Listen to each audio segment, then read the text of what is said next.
What's up, everyone? Tag a friend and let them know we're about to get into it. Welcome to the SpeakHer Podcast with your host, Camille Essick, the podcast where creators and innovators connect. Let's get started. The world can be a circus, ringling, watching the world spinning around, dizzy. This is the place to excel, sit down, a place to listen, a place to take in.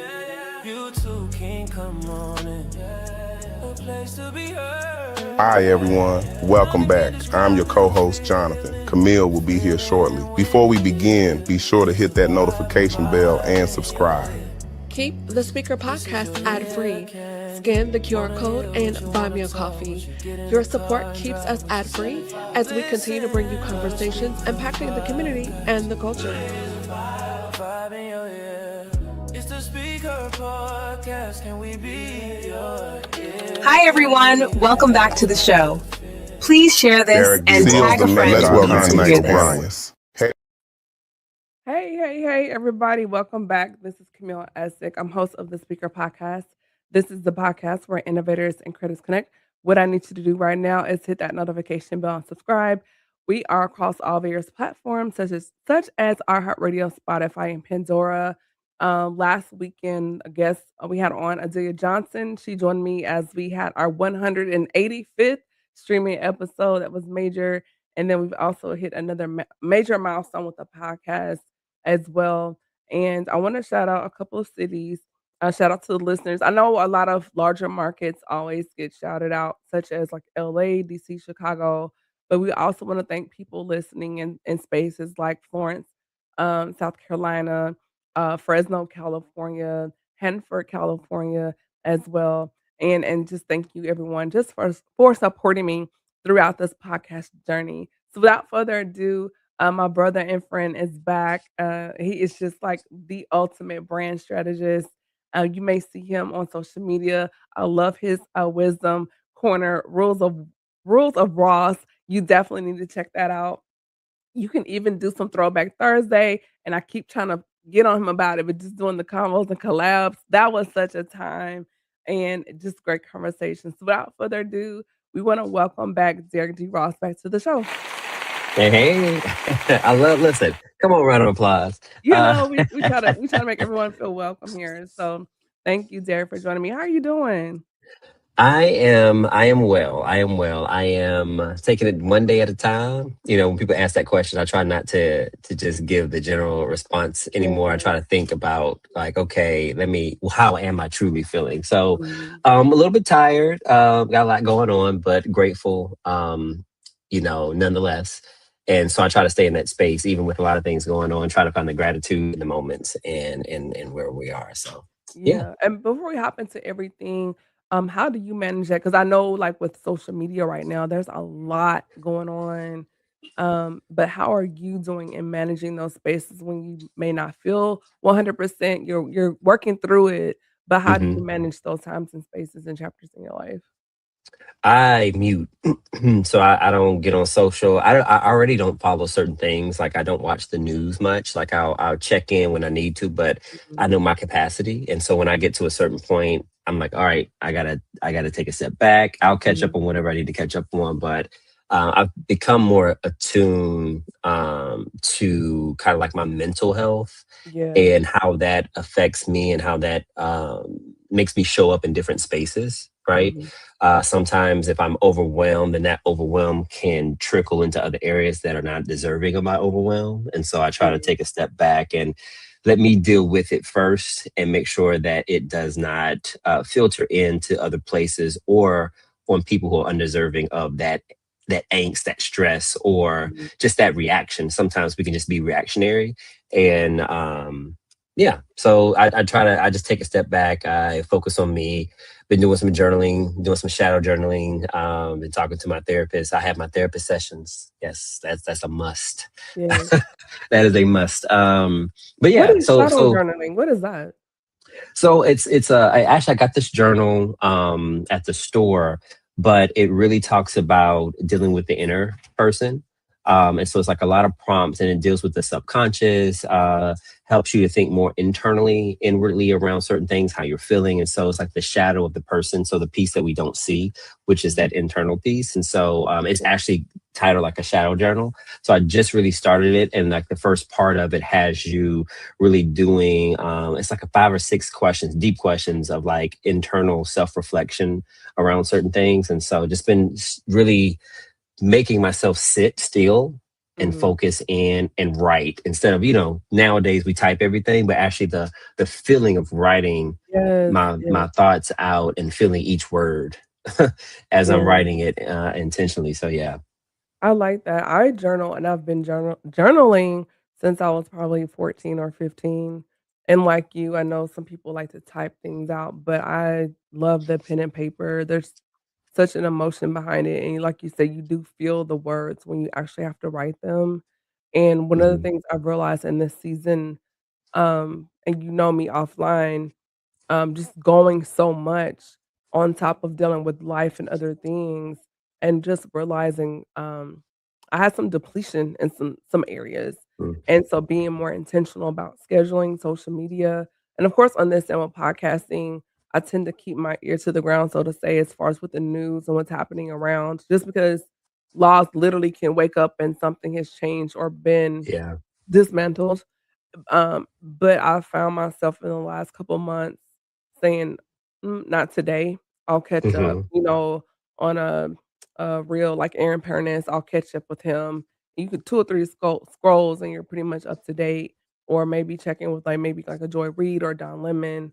But I Mhm. have found myself kind of pulling back and tapping into other things just because when you've dealt with so much and it happens so fast, like Yeah. you have to say, okay, I've had my fill for the day, and just more focus on where I am in this space in life and my mental health. Not that anything's just horribly wrong, but just being more cognizant of what I'm taking in and guarding, being more diligent to guard those gates. So Absolutely. Yeah, it's you have to be, like they say, guard your heart, guard your mind. Like that's the first form of defense. And if the enemy can attack that, then they pretty much got you in any other place. Like if they can get your heart and get your mind. So yeah, I'd be, it's interesting because when we're younger, you hear your old folks talk about that, and you're like, okay, yeah. When you get older, it has a whole different meaning, especially when you start living life and life be life, and then everything be everything. It's like it takes a different stance in your life and a different meaning when you really think about, the how easy it is to get everything if they get 1 or 2 pieces of you. So absolutely. And in that, Derek, how have you managed, because you can have one plan and then go, "Oh, this is what I wanna do, this happened," then you may experience some disappointment, but how have you mastered realizing pivoting actually worked out in your favor? Like, when did that happen, and when did you realize that it actually worked out for your benefit? it's interesting, like in the moment of the pivot, you don't know, Mhm. right? It's happened in several iterations of my life where I've had to pivot a plan that I had in place. Going to grad school and thinking that after I get this MBA from this prestigious university, that people are gonna be lined up to give me a job after I have all this experience working too, right? I have the work experience, the degree, all this stuff, and not getting anything, and having to pivot to a sales role at Radio One, which was not on my vision board.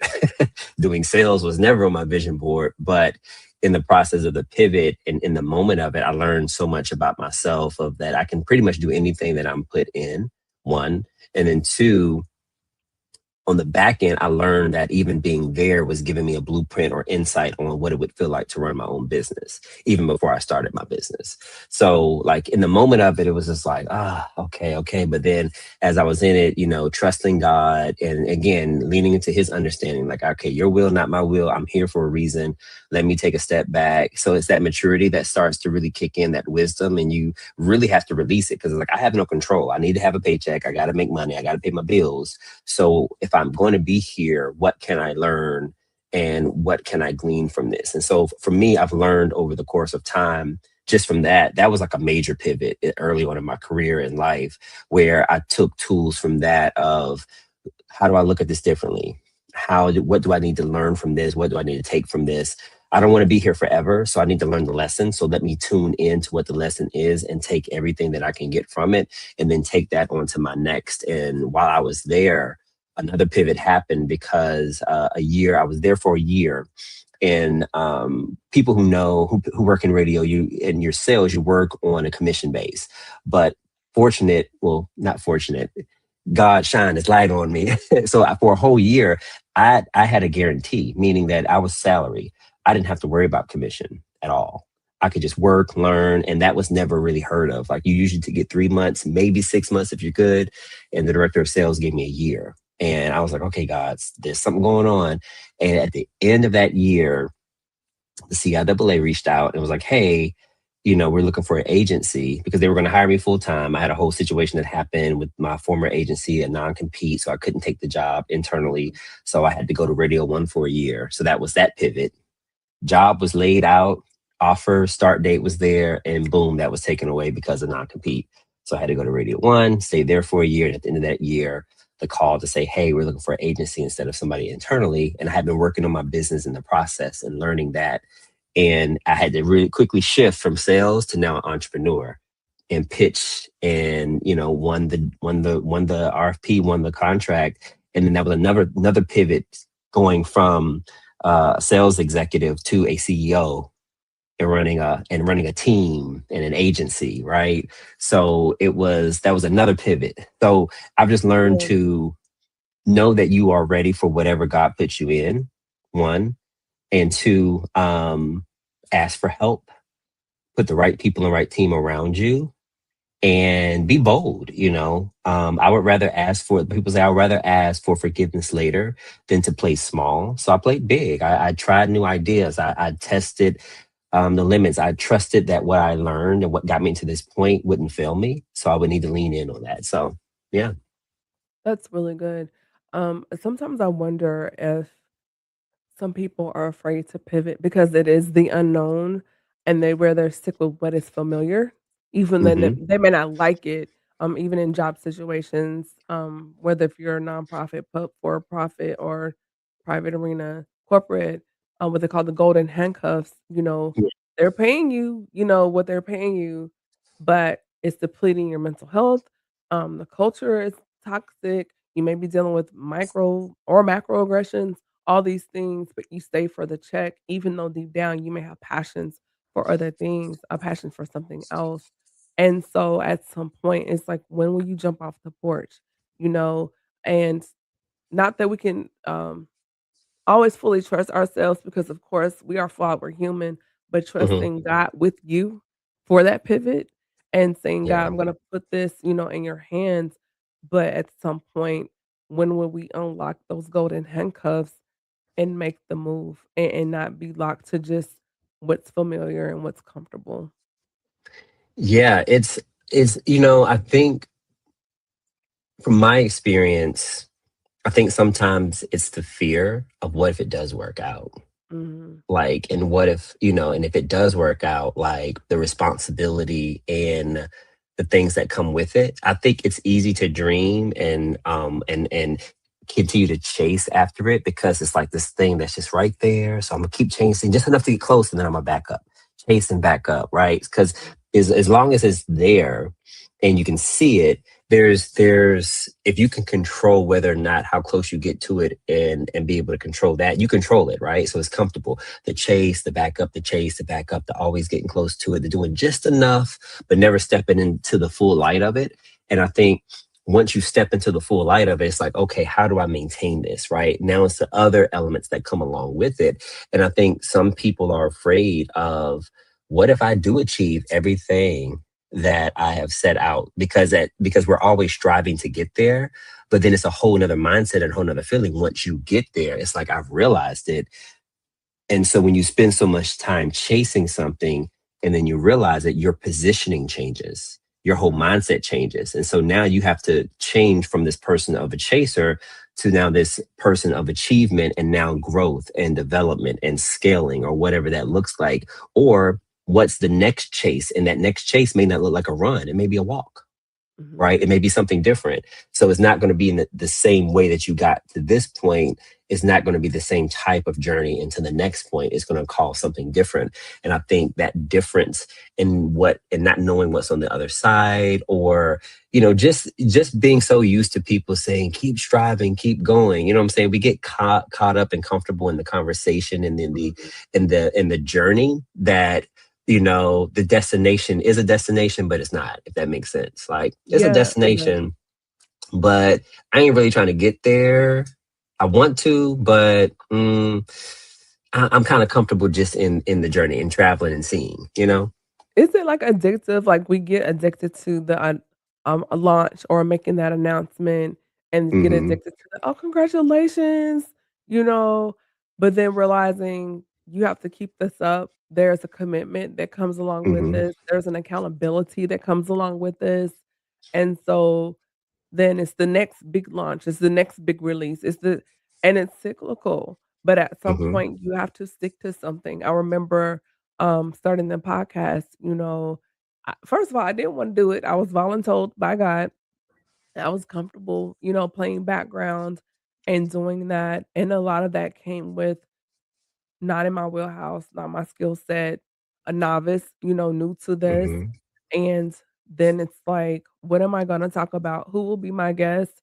I have no technical experience. At that time, I had no AI experience, just a blank canvas, right? And so making that announcement and hearing the congratulations, but then that imposter syndrome sat in, because it's like, girl, you know nothing about podcasting. You're doing this, because you're being obedient to God, but get somebody else to do it. But now when you put yourself out there, now there's an expectation, right? You do the first episode, so when's the next one? And I say that to say, when we are pivoting or launching out to something new, once you put it out there, it's out there. And to recant that, be like, I changed my mind. Now you're losing public trust and accountability and credibility, because, like, I thought you said you were on a podcast. Like, what happened with that? Or What I happened thought with you that? said you were gonna PR marketing. I thought and so I think sometimes people are afraid to pivot because there comes the commitment and the accountability and the consistency piece that is not always considered. Yeah. And then you become, now the accountability, especially as you grow, it becomes to more than just yourself. Right. So now you're accountable to the people that you're showing up for. Now you're accountable to the impact that you're creating. Right. So now people are, looking forward to what you're creating because it serves a purpose in their lives. Right. It gives them some insight, or it gives them some type of wisdom or hope or desire. And so it's now like, oh, now I got to keep this thing going. I can't just now stop it because I want to stop it or I don't feel like it. I have to find the energy and I have to continue to proceed forward with it. And I think a lot of people are, it's easy just to be accountable to self, and it can be heavy to be accountable to other people if you haven't prepared yourself to manage that and know how to then operate in that space and how to look at it, right? But yeah, I agree with you 100%. It's one of those things where it's just comfortable, just in the cyclical nature of just, that roundabout, right? My therapist always call it, roundabout, when you kind of get caught in the loop of something. And so it's easy to be in the roundabout of decision, of achievement, and stay comfortable in that because of the fear of failing, and at the root of it all is fear, right? It's the fear of failing, and fear can show up in so many different ways. Fear of not being enough, fear of somebody saying that, you don't know what you're doing and all this other stuff. And it's like fear of, like, what's the fear of that you are facing? Because it's something on the other side of that is keeping you from, stepping into what God has created for you to do. He is not the author of confusion, right? There is God. There is no fear with God, you know what I'm saying? And so I always have to remind myself that if I'm feeling fear, then God is not in the space. So I need to figure what's going on, and I'm not operating in alignment when I'm in fear, right? I can have it there, but if I let it control me, right? It's one thing to have fear and speak to it, like, okay, you're going to feel it, right? There's going to be moments, but if I allow it to consume me and control me, that's when I know it has more power. I'm giving it more power than I'm giving God in that situation. So, Yeah, that's true. I think sometimes there is an element of fear because that forces mm, you to trust God in that. mhm. And sometimes when we don't have fear, it's because we didn't consult God and we're going on Mhm. our own recognizance, and so we're That confident. part. So sometimes when there's a lack of fear, that's when you need to pause and say, "Why am I not afraid?" You know? Mhm. And that should also flag you to, "Is this me or is this God?" And Yeah, and there's a confidence, but you have to vet that, right? very true. Yeah, and that and I guess, what it boils down to on both sides is like you should always Mhm, be consulting God, right? mhm. Whether you're confident in the decision, whether you're in fear of the decision, God should be at the center of that decision and that feeling, right? Okay, God, am I moving in the right direction? I'm gonna take a step. All right, you ain't stopped me yet. I'm gonna keep taking a step. Okay, cool. I must be going the right direction because you have not intervened, thrown a roadblock up. So cool. So yeah, absolutely. And then what I've noticed and what I got away from, and I talk about this like the God winks, right? The signals that you know that you're in the right track because God just he's not the author of confusion when things just kind of align so smoothly. I always know. I tell my mom there's a signature that I've recognized in my life with God that if I know He's in it and I know He's approving it, it is so smooth. And I've seen it, and I can recall. Oh my goodness, one, two. I can Essence. call like As every essence, you moment. are essence, and there was Yes, something and I remember you telling me about that, about how it worked everything worked out, and you were concerned it about some just things, and I saw the post, but when you actually, shared your journey about that and how it worked out, I was like, "That was it God." was yeah, it was just like even when I got into grad school, I didn't apply to any other grad school but Carolina. 'Cause I was like, God, that's the only school I want to go to. And I applied and I did early admission. I went and interviewed, told them the truth. I was just me. And I got a call a week later. It's like you got in. Same thing with the business. When I did the RFP, we're supposed to know in like 2 weeks whether we got the business. I was in there pitching with against like three or four of the agencies. Here's me. My agency. I just started my name, got my website, and I got a call the next day. Wow. The next day. It said I got Excuse me. and I'm like, so I was like, God, so that's his signature. That's his. So now for me, when I get into a space of confusion or uncertainty, I'm like, okay, I need to take a step back and God, I need to look for your signature on this. And I Mhm. know it because how it feels. And you've proven in the past that it's you when it shows up in that way. So I'm going to look for you. And when I know that, then I know I'm good. So, Yeah, and I can agree with you on that, even with, coming to Charlotte and different things, um, doors just open quickly as far as mhm. residence and school and the job. It just happened like boom, boom, boom. And now, thinking on it, how is it then we're in spaces, and I'm telling on myself that I've been in the last part of this season Mhm. where I've been having a little tantrum in the spirit. I'm like, okay, God, we're ready to do some other things. But Mhm. he's like, no, wait. And so in this space, learning a lot about Camille in that Mhm. waiting season.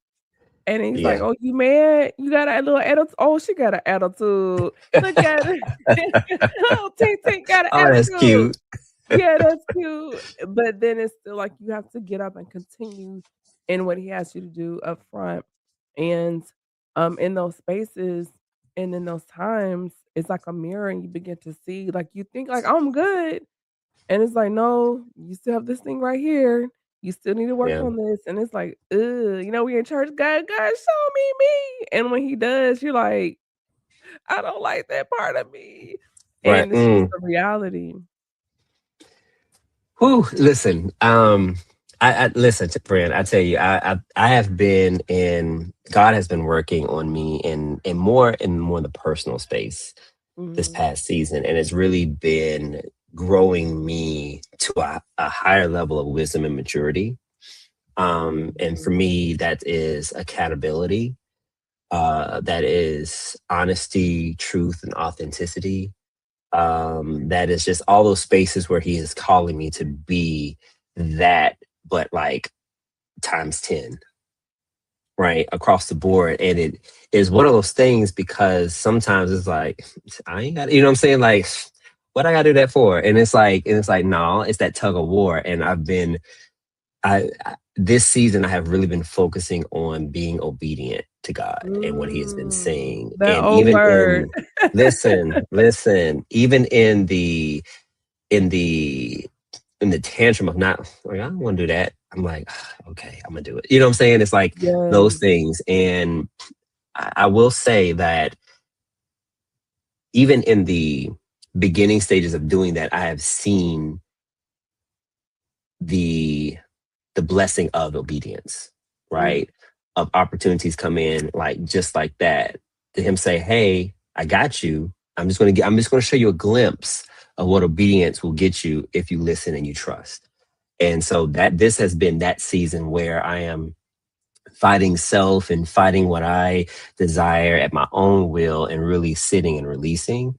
And that's a pivot in of itself because, like you said, it's easy to kind of move and groove and you be like, I got this, you get confident, cocky, and God's like, all right, bump your brakes. Like I'm giving you just enough rope, but I need you to rein it in because we got some other things to do. Absolutely. My pastor, he's teaching a series right now on obedience and order. Oof. Yeah, Those. it's rough. And last week there were some things going on, and I was literally just about to jaywalk in the spirit and be like, you know what? I don't have to do this. And I had my plan in my brain, like I'm gonna do this, and then I'm gonna do this, and do this, and we're gonna change everything up in here. And then went to church Sunday, and pretty much he was like, "Don't do that. You're about to mess sit down. everything up. Just hands up. Just don't do anything. Like stop. Nobody move." And I was like, you know what? I don't like this right now, but you're right. And how God used him for that sermon, like you want to do it your way. All you have to do is make a call. You can do this, but you're about to derail everything, all your progress, what is waiting for you on the other side. And it was just like, just wait. Yeah. Don't do anything. Just wait because we get so frustrated and so tired and so worn out and we're just whatever. And it's like, be still and know. Yeah. And I'm glad you said that because when you said wait, it reminded me of what you asked earlier, which is like, with everything going on in social and everything going on, there's this there's this quick, fast and get it done society, especially across social. So even in moments like that, I have to back away from social because I can get caught up in the momentum of what's happening there with that. Oh, we got to do this, got to move here. And I'm like, no, because then that gets also in the way. And that makes me feel like, okay, I'm not doing enough so I need to, and it's like, no. Okay. Pause all that, take a step back, slow it down here, sit down in your chair. I got me a chair at Home Goods. Shout out to Home Goods. I sat in that thing and that thing was like butter. I was like, oh, and I told my best friend, she's on it. And I was like, I got to get this chair. And I went back to the store and they didn't have it. And I was so mad and they had it on the side. And I was like, she was like, well, ask them. And I was like, no, I ain't gonna ask them. And she was like, if it's for you, it's for you. Ask them. And so we went back in the day, I didn't ask them. And so a week later, I went back in to do something else and it was still there. So I asked them, I said, hey, are the things over here sold? And she was like, no, we just got them off the floor because we had to put some things out. And she's like, what are you looking at? And I told her the chair combo. And she was like, nope, that's not sold. I was like, I want it now. Put that thing in my truck, is right here. So now, because I was like, one, ask. That's the lesson in of itself. Like, don't assume, just ask. Because I was like, if it's not, then I'll know. You know what I'm saying? But I asked, it was available, and then I sit here, but I sit in it as a point, and it reminds me to just relax and release. So I get in it when I'm writing. I get in it. I had to create a space for me just to do that, so that I can remind myself to slow down, so I can have a place that makes me just woosah. Because otherwise, if I'm sitting at my desk I'm always like this space is a go space for me, right? If I'm here, I'm gonna go. I'm over there, I'm on rest, I'm on pause. And so it helps me to kind of change the atmosphere, even if it's a few steps, to help me move into that space when I do need to slow down. That's good. And I love talking about men and mental health. So to hear you say that, being intentional about creating that space to decompress, I think you saying that aloud that will also encourage other men if they don't have a space to do so, um, they will feel encouraged and inspired to do that. So thank you for sharing that. You're Um, welcome. Kind of pivoting just a little bit because I call you the master strategist, and y'all don't know if you love Battle of the Bands and CIAA. This is the face behind those awesome, amazing things during homecoming season, among other things. This is your guy. So one of the things I want to ask you, um, we see a lot of people doing a lot of creation on social media and being stressed about, oh, I have to make this content. But a lot of times, go back into your archives, go back into some of that old content. How can creators and innovators maximize what they already have within the social space? I'll say it's nothing new under the sun, right? Everything that's here has already existed in one form or another. It's just evolved. And so I always say go back and look at how can you deliver something in a different way, right? It's the same thing. We're all human. We have the same emotions. We experience the same kind of ups and downs in life. We have the same kind of we have desires, and maybe for different things, but everything that exists is here. So it's really just about going back and how do you refresh something that you've already done just in a new way, right? And for an example, I'll say, from a content perspective, there's content that I repurpose all the time because I'm a different person than I was a year ago, 2 years ago when I first said it. So I might have a different perspective on it. I might have additional piece of experience to add to it, right? I might have a story with it. And so I always say, like, those things still exist and those elements are an extension of you, but you have permission to grow and share that growth. And so a lot of times that's the main thing, right? People think they have to create something new. It has to be something big and splashy. And no, it's like, no, people are simple. At the root of it, people are very simple and attention span is short. So get their attention. And a lot of times people want to know from someone that has experienced that, right? So if you are an individual that is just like, closed lip, you don't share nothing, you're not likely to make a real true connection because you're not opening up yourself and you're not sharing something that resonates with you that somebody else can say, you know what, me too. Wow, I like that person because of XYZ. So that's from a personal perspective. And the same thing with a brand. A brand is essentially, I treat a brand as a human, right? Battle of the Bands has an energy. It has a vibe. It has a personality, right? History. It has And history. history.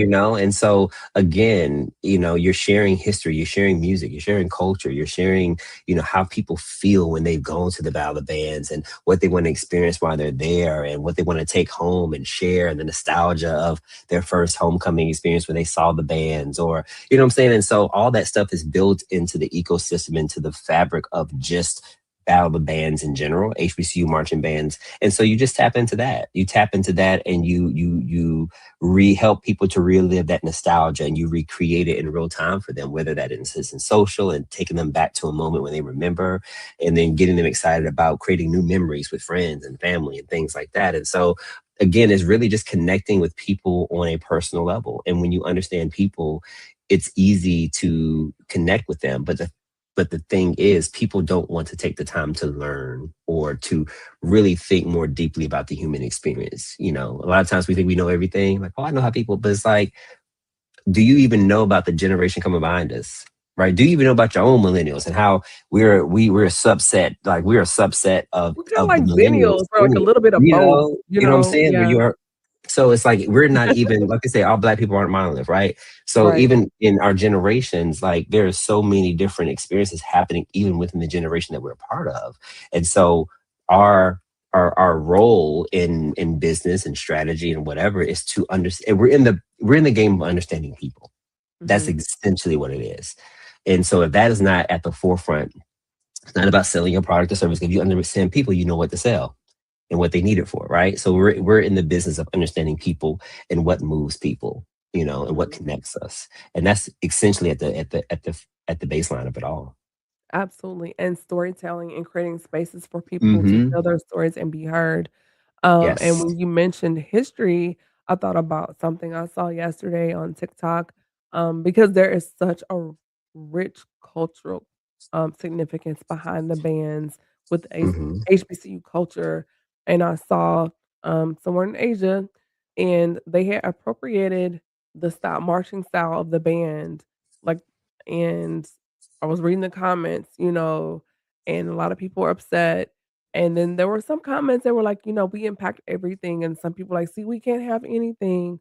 But I feel like, um, we influence the world, right? We are the pulse of Mm-hmm. humanity, and I think with social media, it has exposed other people, and Yeah. now parts of us are being appropriated without the understanding. Like, for me being Greek, we see a lot of people appropriating D9 culture Right. without understanding the why of it all, which that Mm-hmm. infuriates me.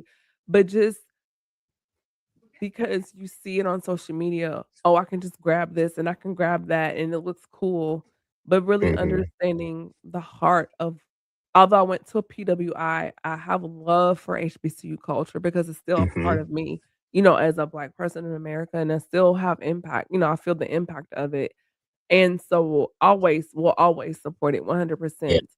But I feel that if we're gonna have these conversations, then we need to, kind of pull back and look at it and ask the Mm-hmm. question, why is our history and culture, whether if it's D9 or HBC band or schools, period, that level of appropriation? And then how does that play out in social media when we're looking at strategy and Mm-hmm. marketing? And it's ours, and we do understand some people admire it, but that we're not a trend, we're not a fad, Right. we're not, "Oh, it's just the algorithm." This is who we are as a people. So can you kind of Mm-hmm.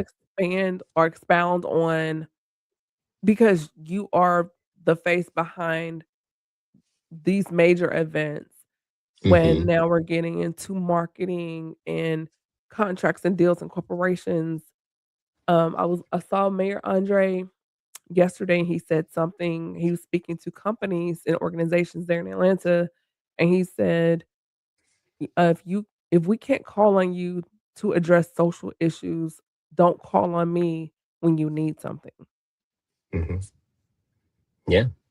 It's I'm glad you brought that up because I think it's the difference in being the originator and the trailblazer versus being a follower, right? And so for Battle of the Bands, because they one respect the HBCU bands, respect the band directors, the institution, what it means, the importance of what it creates, right? For the band members that go on to be leaders, that go on to work, and what they pass down.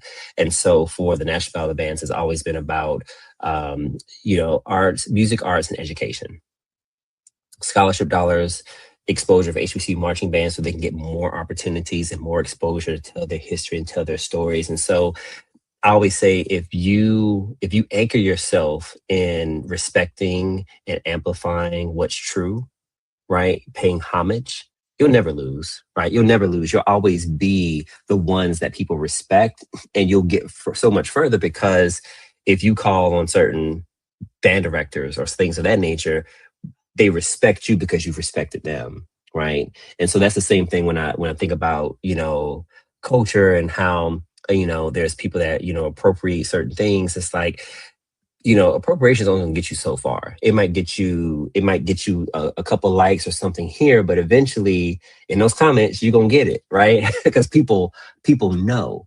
And so I always say, pay homage, give respect, give credit where credit that it takes nothing from you to give credit to someone that started it, right? Not you discovering it. Yeah, not you act like you discovered something that was here way before you were here. Pay homage. And what Mhm. that does, that will get you further. That will get you respect from the community, respect from the individuals or whoever, and then and then people would then respect you in the comments, right, in other places. And so people think like, oh, I don't want to pay homage, I just want to take and just use it and try to feel like I can remix it. And it's like, no, people know what's real and what's fake, right? And so that would be my thing. Always be authentic, always pay homage and respect. Even when you think about Black culture and rap artists and things of that nature, the ones that think about Cardi B. She has paid homage to every female rapper, Yeah. anyone. She's always been humble about that. And look at where she is career-wise, and she's still doing it, right? Yeah. And so I always tell people it's nothing to give homage and say thank you, because especially if you didn't create it and you get to benefit from it and you get to grow from it and learn from it, and someone paved the way, pay homage, right? And pay respect. It doesn't mean that you're weak or you're less than. It shows that you actually have strength and that you have some sort of character, and that you're able to give credit where credit is due, honor that, and then be able to take that and create another opportunity for future generations to now experience something that you were able to experience in your coming up. And so I would say that is consistent across brands. Even what you said, the mayor was saying, it's like you have to respect the struggle, the journey, the history of what it took to get here. Social justice has always been a part of the Black story, right? And Black and brown and across the board, right? And so if you want to if you want us to spend our money and you want to support from us, then where's your skin in the game when it comes to supporting and helping us when that time comes, right? And it all goes back to paying respect and homage. It doesn't take anything away from you to say, hey, that's wrong, and we support them. So Absolutely. Absolutely. As we get in, and I know we're beginning summer, but this is actually like pre-season. This is the planting season for mhm, schools because, July, boom, August, it's homecoming season. And this is just my personal question. So have you all thought about going into this next season when you're making your rounds with the school, maybe with social media, doing maybe like a 2 or 3 minute mini doc on mhm, social media, highlighting the band, the history behind the band, to say, oh, like FAMU founded, the year, and mhm, kinda give some context to that, and then show the band as a mhm, highlight, and maybe even collecting all mhm, of that content to create maybe like a small documentary for like YouTube or something, because mhm, I haven't seen it on Netflix, but I really feel like HBCU bands needs their own mhm, docuseries on social media or even somewhere like Netflix or another streaming platform. mhm, I know with my sorority, Apple TV, they did a documentary on Sigma Gamma Rho, which was dope, mhm. and Yeah. a lot of people were not aware of that. But I just see like education Mhm. showing Howard or Fisk, Yeah. Marching 100, and the sonic boom of Jackson State. Like, we need Yeah. to have these stories told and maybe Mhm, highlighting some of those notable directors, even like a series on the classics, Magic, yeah. Circle City Classic and Mayo Mhm, Classic, like all these different classics, yeah. Southern Heritage Classic, that's one of the biggest ones, right? And we could go on and on, but I just feel like there should be something like a capsule, so to Mhm, honor those that have gone ahead, those right now, but even to educate the ones, coming behind us so they can see mhm. you don't just take this, you don't just appropriate this. Right. This is, sacred history, and this is why. And Mhm. so I just wondered, have you all thought about that? Well, I'm glad you asked. If you go to Tubi right now and Amazon, you can catch the film, Pepsi National Ballad of the Bands. Uh, what's it called? Oh, I just forgot the name of it. But we have a film on YouTube, right? Not on YouTube, on Tubi and on Prime, and it's celebrating champions of culture. So that was our 10-year anniversary. So the National Battle Bands actually has 6 films based off of the history, like different ones highlights different things. Celebrating Champions of Culture was our 10-year anniversary of the event, and so it highlighted, of course, the band, some of the band members, the band directors being interviewed, but then we have a series of 6 films, and they all cover different aspects of it. One is the history from the beginning all the way into now.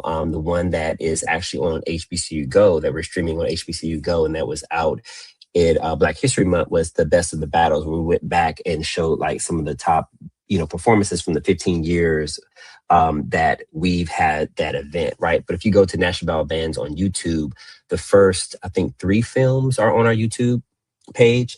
And so you can watch those at about an hour kind of like docuseries. The first one actually was nominated for the American Black Film Festival in Miami for a documentary a couple years ago. But those 3 are there. We have one that is on Tubi and Prime right now, and then HBCU Go is airing the current one that we did for this year throughout the month. The schedule's on nationalbands.com/films. You can see the schedule there, and also the information about the Amazon and the Tubi one. But yeah, that's one of the tenets, right? Is to amplify the visibility and impact of National Battle Bands of HBCU marching bands, and so they do that through the film. So it's like, hey, we're creating this event, then we're going to take this opportunity to share the history, the storytelling, amplify, the behind the scenes, the preparation, the work, the dedication that these students go to, and what goes behind the scenes with it. And so those are definitely. I'm glad you asked. Those are definitely out there, and they're working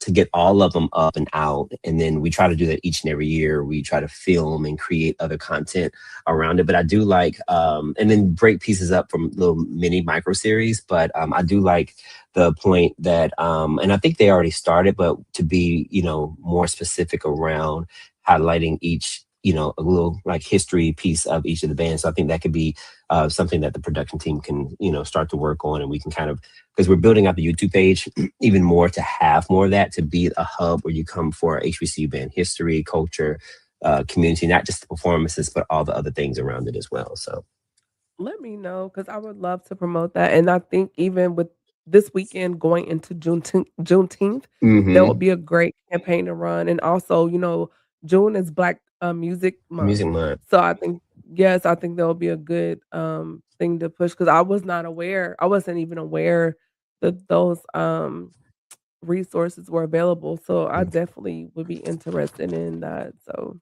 I'll definitely share it. Yeah, they're great. They're really good. Like, and it's funny because I was in one of them. We're in the beginning stage because we, as a team, we get together and we, at the beginning of the year, go through the process of like, well, what bands are going to be selected this year, and there's like certain criteria and things of that nature. So you kind of see the team in the war room, kind of preparing and things of that nature.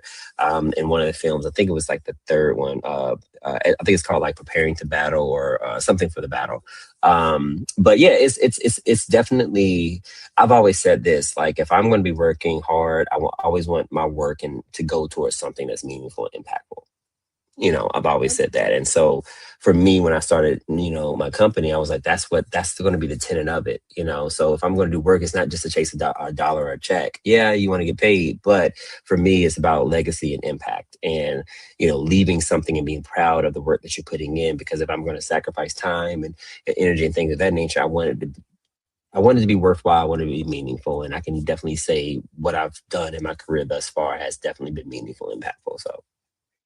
yeah, that is so cool. And I fan out a little bit, especially during homecoming season, because I see the social media posts and you're at the different fields, and I'm always in the comments. But in my mind, I'm like, I know him. That's my friend. But it's just so cool to see you in those spaces and just continue to curate spaces for us to express ourselves in the creative nature. And I just think like what you're doing is just absolutely amazing. So No, I appreciate it. And shout out, it takes a village, and, we have an amazing team, and I'm grateful for, the trust that they put in me to even be a part of it, and for this long. Right. And I always talk about relationships matter. Like, I've known, they're actually a client. So they're actually a client, but I operate more as an internal team, as a part of it, which I love even the more.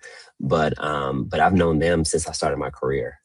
Like we worked on two opposite sides. Like they worked for one company that did this. I worked for the agency that represented CIAA, and we worked together in that season of both of our lives where they were running, that part, I was running this. We had to work together collaboratively on a lot of different things. And then, life happened and they branched out to start their business. I started mine, but we stayed connected, and it was like, yo, hey, I'm working on this. Hey, can you help run this? Yeah, I can run this. And it just and we so you build that relationship, that rapport, and you're able to grow together. And so now as things have grown, I've grown with them as well and continue to be a part of, the vision that they have and being able to, support them and bringing it to life. So. Absolutely. And so when CIAA was at the Epic Center, was here, Mm-hmm. I don't think the city of Charlotte really realized what they had until they relocated. And now, you know, because of where I am on the professional Mm-hmm. side, I hear little rumblings of, oh man, Black people spend money. Oh man, it's like, yeah. So now the Epic Center has become a cautionary tale on social media of, I heard this place used to be so amazing back in the day, Listen, and you see people and now listen, they're I in could, the process of mm, attempting to rebrand, and it's calling it the Queen City Center or something, but it's like a ghost, and they are trying to slowly revive it, but it is yeah. pitiful. Because I remember um, when I moved here, it was like the last one, and then COVID Mm-hmm. hit, but it was just like one of those western towns, tumbleweeds. It is so pitiful, It's, and they are you know, struggling to it was funny because when I first started working for the CIAA, it was still in Raleigh. It was the last year in Raleigh, and it was about to move to Charlotte. And so I was a part of the team that came up with the tagline and all the marketing for the first year in Charlotte, which was called Get Down Uptown, because we were like, oh, it's uptown, it's walkable, it's hotels. People have never experienced this before. You got the arena right there. And they were in the process of that time of building the epicenter.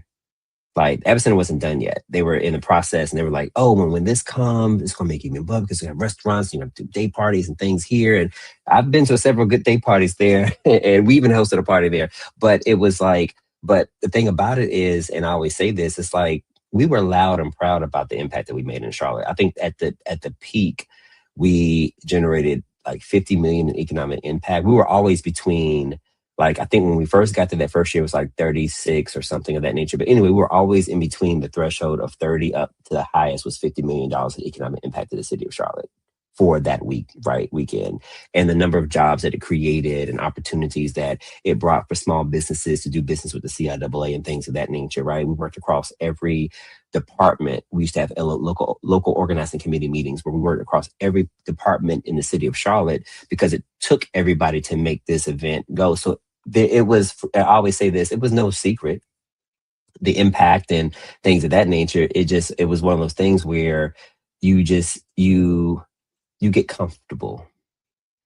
And when people are saying like, ouch, that hurts, oh, you'll be okay, put a band-aid on it. Like you don't really take the concerns of someone seriously when you think like, oh, well, you look at the impact you have. You can't have this nowhere else. You can't, what I'm saying? Like, and I'm not saying that was a thought, but for some people, it's easy to get caught up, and this kind of can drill down to like more personal. If people don't think you have anywhere else to go, then they're not going to worry about your pain, right? They're not going to worry like a about, relationship, take this, it for like a granted. relationship. Yeah. Take it for granted. And so, I think, shout out to, Commissioner Parker.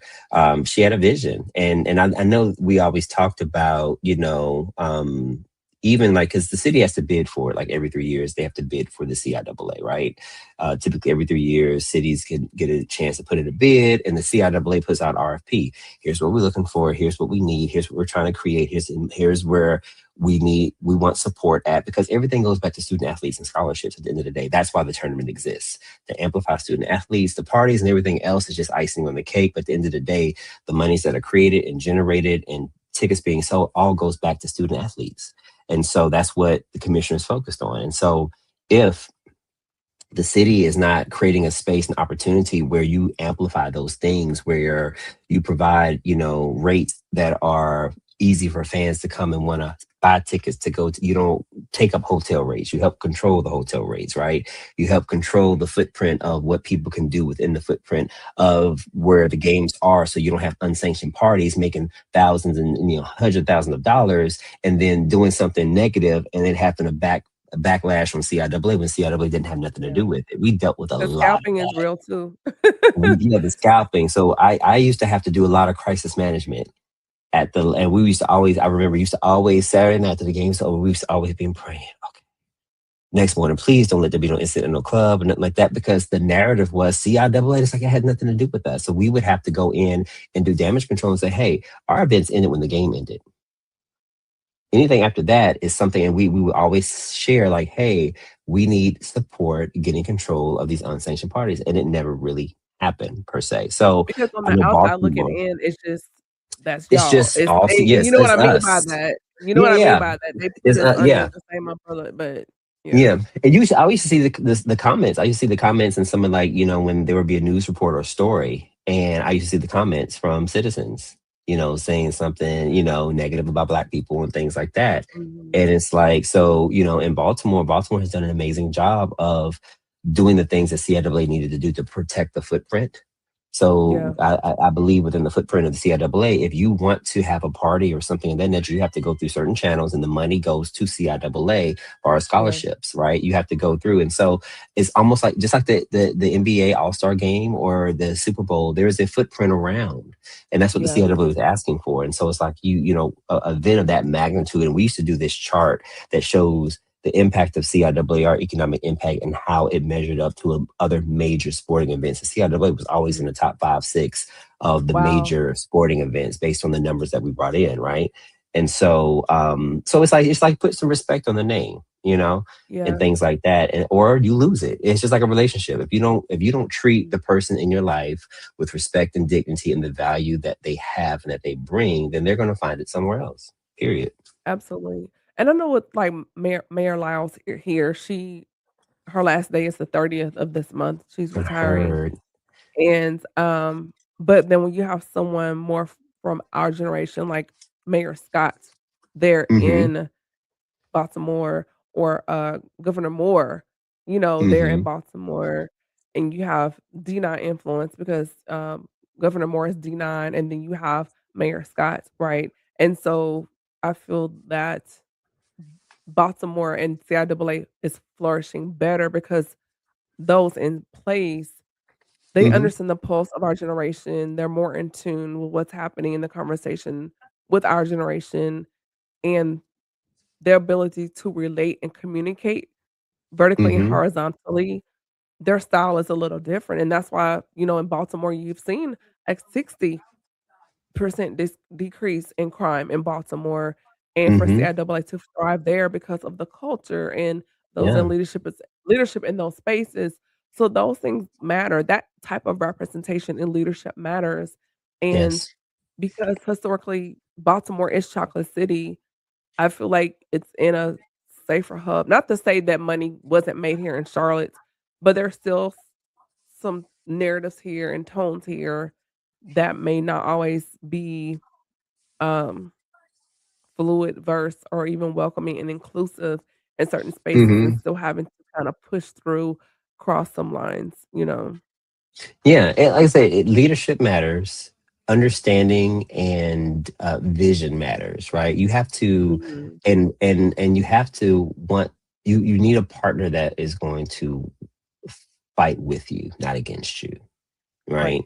And like Baltimore has fought for CIAA with CIAA in the positive way of creating the space and understanding what's needed. And like you said, when you have an understanding, when you see a vision and you know the importance and the impact, then let's help create, let's maximize it. And you could do more together. And that's what they've done. Like Mhm. anytime a CIAA come in, even beforehand, like it rolls out the red carpet, like from the airport all the way down to the convention center to, the arena where the game is being played. Like even outside of season, like, they're always there. They go up there for their meetings and things of that nature. Baltimore is always open and door, and they have not stopped doing what they did to get, like they say, what you did to get me, you gotta do to keep me.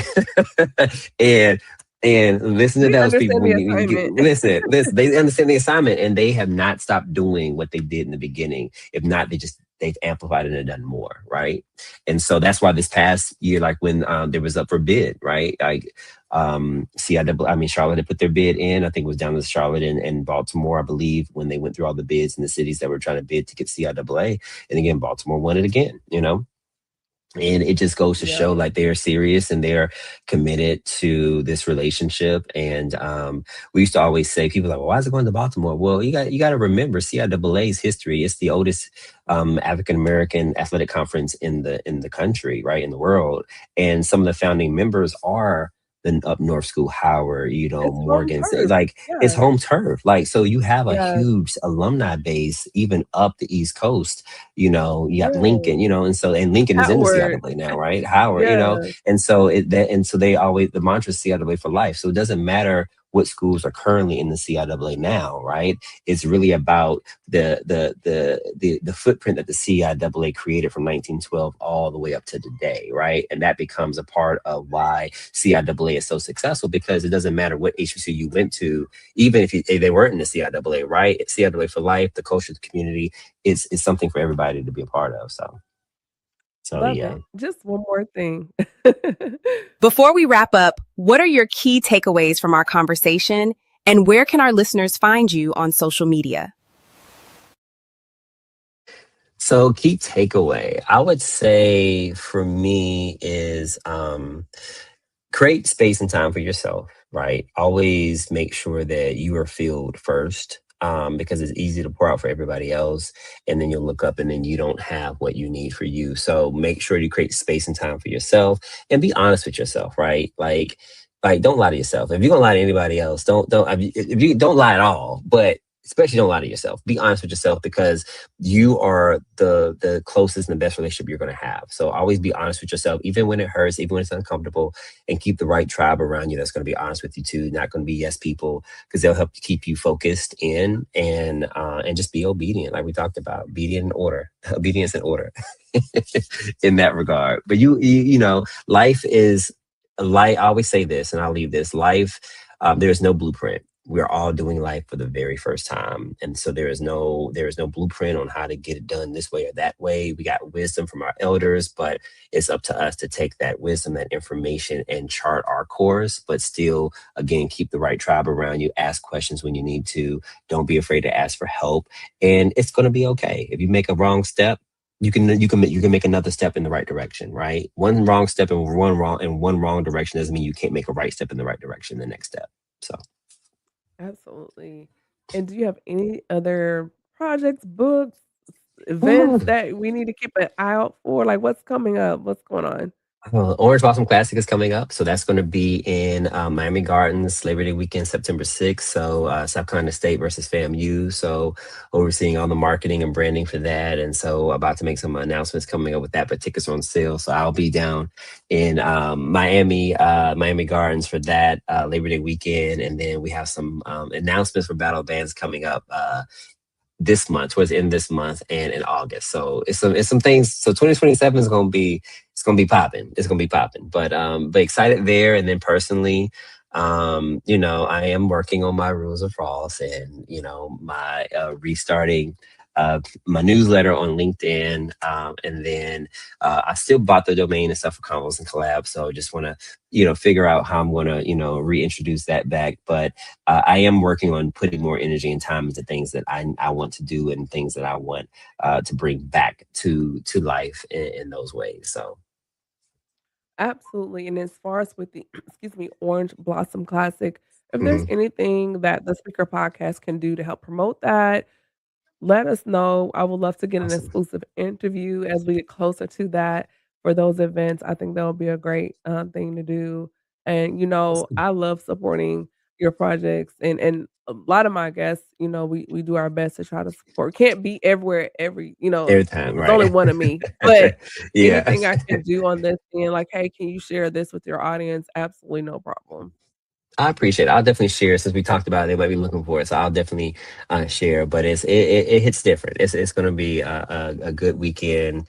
I always say it's the first homecoming of the year, so it gives you a little taste of homecoming at HBCU, and then you can go to your homecoming when you see that when the date's already out there. So that'll be fun. But yeah, it's good. It's good, and I'm excited for it. So Alrighty. Well, everyone, I hope that you got something from this episode. Um, we will not be airing next week because my birthday is Monday. So I will not I turn it will up. not be doing the speaker podcast next week. However, replays are available across all your streaming platforms. Grab one and tune in. You all be safe this Juneteenth weekend. And then 2 weeks after that, I think it's what, 4th of July. So just a lot of holidays celebrations and travel. Please be safe out there. And with that being said, y'all be blessed, be safe. Good night. Bye-bye.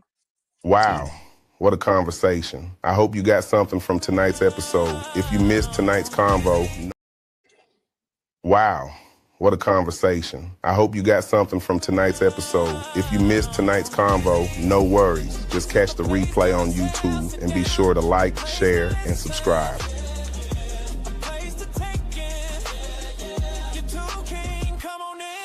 Keep the Speaker Podcast ad-free. Scan the QR code and buy me a coffee.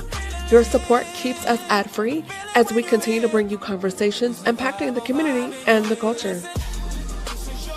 Thank you for tuning in to another episode of the SpeakHer Podcast. Be sure to follow Camille on Instagram at camille.essick, Facebook at the SpeakHer Podcast, or www.camilleessick.com.